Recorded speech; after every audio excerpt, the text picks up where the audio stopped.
turn now to a new face jumping into the White House race. Two-term Colorado Governor John Hickenlooper joined a growing Democratic field early this morning. I spoke with him for his first interview right after the release of this video announcement. I'm John Hickenlooper. I'm running for president because we're facing a crisis that threatens everything we stand for. Governor, thank you for joining us this morning. What is that crisis? You know, I think this is a crisis of division, and I think it's probably the worst period of division that we've had in this country since the Civil War.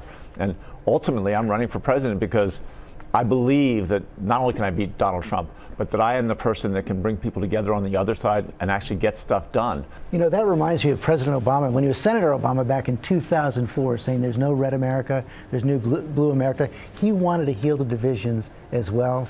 They didn't defeat him, but he couldn't solve that problem. How can you?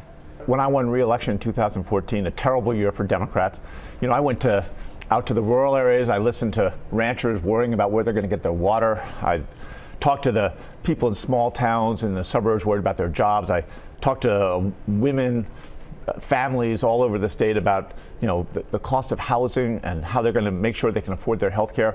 These are the basic issues people care about, and I think people feel like no one in Washington has been addressing it. Yeah, this is going to be a huge field on the Democratic side. Maybe more than 24, maybe 30 candidates in there. The first challenge for any candidate, how do you stand out? You know, I was talking to Governor Jay Inslee of Washington yesterday. He's focusing his whole campaign on climate change. What sets you apart? Well, I think I'm really the one candidate out there that has a very strong record of bringing people together and getting things done. We got the oil and gas industry to work with the environmental community to create methane regulations. We're almost 100% coverage in healthcare. We're a purple state that got universal background checks passed. You say you're the doer, not the dreamer in this race. Who are the dreamers? Well, I think it's not a question of dreamers. I mean, we need dreamers. I'm a dreamer, right? We need vision. And all my, you know, as a CEO of a restaurant and then a group of restaurants for 15 years, and then I was a mayor for 8 years, and then I was a governor for 8 years. One thing I've shown I can do again and again is create teams of amazingly talented people and really address these issues. They're the critical issues facing this country. So it seems like we picked a good day for you to come to Good Morning America. You're a Hoosier fan. Oh my gosh, it's so strange. When I ran for re-election in 2014, we had this tough fought victory.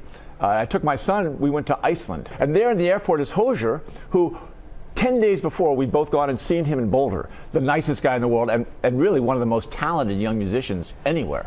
We'll be hearing from him in a bit. Thanks for joining us this morning. You bet. Thank you, George.